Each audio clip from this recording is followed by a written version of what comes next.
6 പതിറ്റാണ്ടുകൾക്ക് മുമ്പ് കട്ടപ്പന കല്യാണത്തണ്ടിൽ കുടിയേറി പാർത്ത കർഷക ജനതയെ കുടിയൊഴിപ്പിക്കുവാനുള്ള സംസ്ഥാന സർക്കാരിന്റെ നടപടികൾക്കെതിരെ ശക്തമായ സമര പരിപാടികൾക്കൊരുങ്ങി കോൺഗ്രസ് കട്ടപ്പന മണ്ഡലം കമ്മിറ്റി. പ്രതിഷേധ പരിപാടിയോടനുബന്ധിച്ച് കോൺഗ്രസിന്റെ നേതൃത്വത്തിൽ കല്യാണത്തണ്ടിൽ ചൊവ്വാഴ്ച ജനകീയ സംഗമം സംഘടിപ്പിക്കുമെന്ന് നേതാക്കൾ വാർത്താസമ്മേളനത്തിൽ അറിയിച്ചു.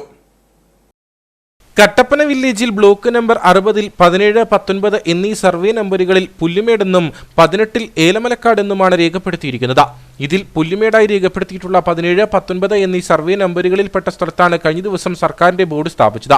പ്രദേശത്തെ കർഷകർ കാലങ്ങളായി പട്ടയ അപേക്ഷ നൽകിയിരുന്നുവെങ്കിലും പുല്ലുമേടെന്ന കാരണത്താൽ പട്ടയം നിഷേധിക്കുന്ന സ്ഥിതിയാണ്. എന്നാൽ ഈ പ്രദേശങ്ങളിൽ തന്നെയാണ് 350ഓളം കുടുംബങ്ങൾ ഗുണഭോക്താക്കളായ കട്ടപ്പന നഗരസഭ ഫണ്ട് അനുവദിച്ചിട്ടുള്ള കുടിവെള്ള പദ്ധതി നിലനിൽക്കുന്നത്. 37 ഏക്കറോളം ഭൂമിയിൽ കാലങ്ങളായി താമസിച്ചു വരുന്ന 43 കുടുംബങ്ങളാണ് സർക്കാർ നടപടിയിലൂടെ ഭവനരഹിതരാകുന്നതെന്ന് നേതാക്കൾ ആരോപിച്ചു.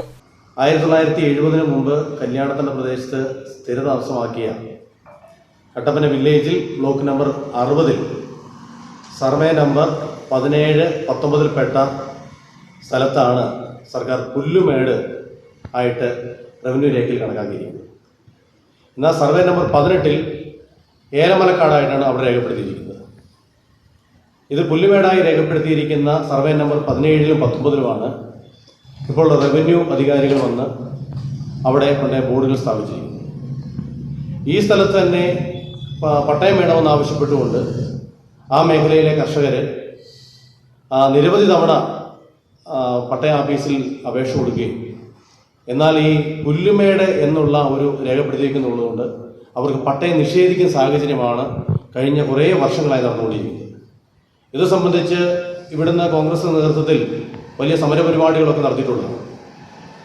ഈ വിഷയം ബഹുമാനപ്പെട്ട ജനപ്രതിനിധികൾക്കും ബഹുമാനായ MLAക്ക് ഇപ്പോഴത്തെ മന്ത്രിക്ക് ഉൾപ്പെടെയുള്ള വർഷങ്ങളായി ഈ വിഷയം സംബന്ധിച്ച് അറിയാവുന്ന ഒരു കാര്യമാണ്. അതുപോലെ തന്നെ അവിടെ വർഷങ്ങളായി കൃഷി ചെയ്തും പശു വളർത്തിയും കൂലിപ്പണി ചെയ്തും ഉപജീവനം കഴിയുന്ന കർഷകരായ ആളുകൾ ഇപ്പോൾ അവിടുന്ന് 37 ഏക്കറോളം സ്ഥലത്തിൽ നിന്നാണ് ഒഴിഞ്ഞു പോകണമെന്ന് ഈ ഗവൺമെന്റ് റവന്യൂ ഡിപ്പാർട്ട്മെന്റ് ആവശ്യപ്പെടുകയും അപ്പോൾ 43 കുടുംബങ്ങളാണ് ഇപ്പോൾ അവിടെ നിന്ന് ഒഴിഞ്ഞു പോകേണ്ട ഒരു സാഹചര്യം വന്നുകൊണ്ടിരിക്കുന്നത്. CHR മേഖല വനഭൂമിയാക്കാനുള്ള നിലപാടാണ് സർക്കാർ സ്വീകരിക്കുന്നത്. ESI പരിധിയിൽ ഉൾപ്പെടുത്തി കൂടുതൽ കൃഷിസ്ഥലങ്ങൾ പരിസ്ഥിതി ലോല മേഖലയാക്കാനുള്ള നടപടിയാണ് സർക്കാരിൻ്റേത്. ഹൈറേഞ്ച് മേഖലയിലെ കർഷകരെ ദ്രോഹിക്കുന്ന നടപടികളിൽ നിന്ന് പിന്മാറി കർഷകർക്കൊപ്പം നിൽക്കണമെന്നാണ് കോൺഗ്രസിന്റെ ആവശ്യം. മന്ത്രി റോഷി അഗസ്റ്റിൻ പിണറായിയുടെയും CPM-ന്റെയും താൽപര്യങ്ങൾ സംരക്ഷിക്കാതെ നിശ്ചയദാർഢ്യത്തോടെ നിലപാട് സ്വീകരിച്ച പ്രശ്നം പരിഹരിക്കണമെന്നും നേതാക്കൾ ആവശ്യപ്പെട്ടു. കല്യാണത്തണ്ട് മേഖലയിലെ ജനങ്ങളെ അണിനിരത്തി പ്രക്ഷോഭത്തിന് കോൺഗ്രസ് നേതൃത്വം നൽകും. വില്ലേജ് ഓഫീസ് ഉപരോധം ഉൾപ്പെടെയുള്ള സമരപരിപാടികൾ സംഘടിപ്പിക്കുമെന്നും ഭാരവാഹികൾ പറഞ്ഞു.